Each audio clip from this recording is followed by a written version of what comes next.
Hey guys, how's it going? Welcome to our English Forever Christian with me channel, and today we are going to demystify. Nós vamos desmistificar alguns verbos que são difíceis de a gente reconhecer como sendo verbos diferentes, porque justamente eles são muito parecidos em significado e em escrita. Portanto, bora lá. O primeiro verbo é o verbo to lie. O verbo to lie, ele é muito conhecido, a gente aprende já nas tenras idades, quando a gente está aprendendo, quando as pessoas são beginners, aprendem que to lie significa mentir. E uma série muito conhecida com esse nome é Lie to Me, minta pra mim. Então o significado do verbo to lie é muito bem conhecido pelas pessoas que já estão aprendendo inglês. O problema é que ninguém avisa que existe um segundo significado pro verbo to lie, que é o verbo to lie no sentido de descansar, deitar, jazer. Esse significado muitas vezes confunde, principalmente por causa do contexto. Um exemplo é o filme What Lies Beneath, com Harrison Ford e a Michelle Pfeiffer. Esse filme foi, pelo significado das palavras, muita gente achava que era o que as mentiras beneficiam, porque traduziam até beneath como beneficiar, mas o sentido é what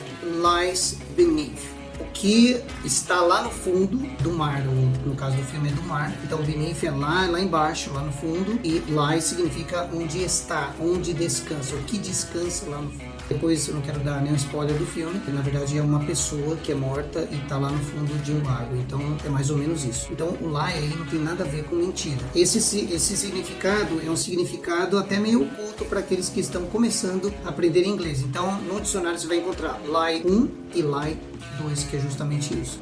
Basta você traduzir lie como sendo uma coisa que está descansando, que está parada. Esse é o melhor significado dessa palavra. Eu posso dizer the beauty lies in being happy. Então a beleza está, ou a beleza descansa, ou a gente pode usar até outras palavras como por exemplo, onde você deposita alguma coisa. Então a gente fala a palavra lie. E para complicar mais, você pode usar a palavra lie down. Agora, a gente não chegou ainda na parte mais confusa da história. No, God! No, God, please, no! No! No! O passado do verbo to lie é lay. E o particípio é laying. Então, lie, lay, laying. No! O passado e o particípio do verbo to lie, mentir, é light, light, lie, light, light. Portanto, a questão aí é você também reconhecer o passado como o verbo to lie. Então, se você mentiu ontem, você vai falar she lied yesterday, or she lied to me yesterday. Sempre a gente fala lie to me. Então, lied to me, que é o passado do verbo to lie. Mas, se você fala lie com outro sentido, então você vai falar lay. Então, se ele deitou ontem, ou descansou, ou esteve em algum lugar, né? He lay down, e aí você pode, he lay down in the cemetery. The word cemetery, or cemetery, como é falado no inglês americano, justamente ele foi depositado, o corpo foi depositado no cemitério e tal. Então a gente usa, o corpo está lá, lay down, né? Então, no passado, he was laid down in such cemetery yesterday. Então, essa aqui é a questão, a diferença principal. Vamos então agora para o significado do verbo to lay, né? Então, se já não estava fácil, agora fica mais difícil ainda.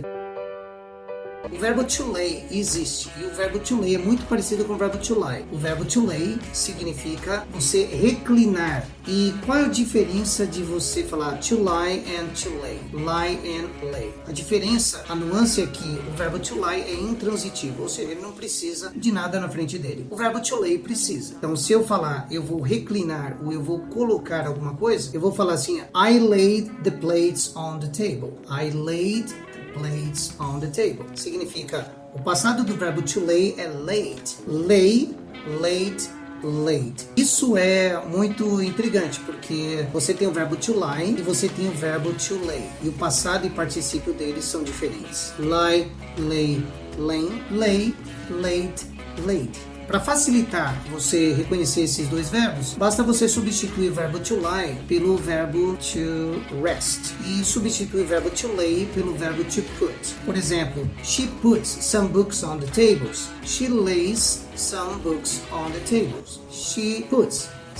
she lays some books on the table. Então é só você substituir. Também, para complicar, os dois verbos podem ter o auxílio da preposição down. Então, você tem aí você pode falar lie down ou você pode falar lay down. Lembrando, toda vez que você fala lay down, você vai ter que colocar um objeto. Se você falar lie down, você não precisa colocar um objeto, porque lie down significa deitar, jazer, ele é intransitivo. Então no lay down também, como os dois usam lay down, então como exemplo você pode falar the body lies down on the floor. O corpo está deitado no chão. Então, não tem objeto. Agora, quando eu falo I lay down the plates on the table, então eu estou usando o objeto. E aí faz a diferença. O outro verbo que também pode confundir bastante é o verbo to find. Find significa encontrar. Mas de vez em quando, o verbo to find também significa achar ou ter uma opinião sobre algo. Então, se eu falar assim, I'm trying to find my shoes, significa estou tentando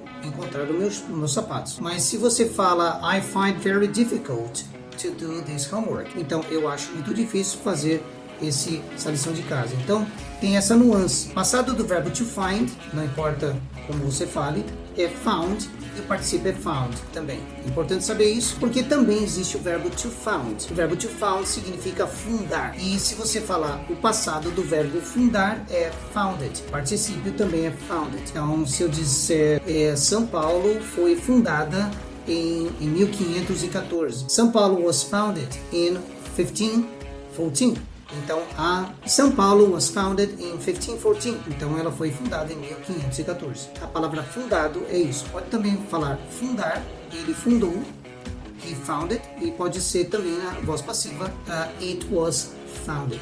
Então, aí não importa. É isso aí, pessoal. Espero que eu tenha ajudado. Para alguns, talvez eu tenha até complicado mais, mas a vida é assim, né? It is what it is. Dá uma revisada, assiste o vídeo várias vezes, coloca aí, escreve, anota alguns exemplos e a gente se vê no próximo vídeo. Não esqueça de dar o seu like e também se inscrever no nosso canal. English Forever, Christian, who is me. I'll see you on next video. Bye.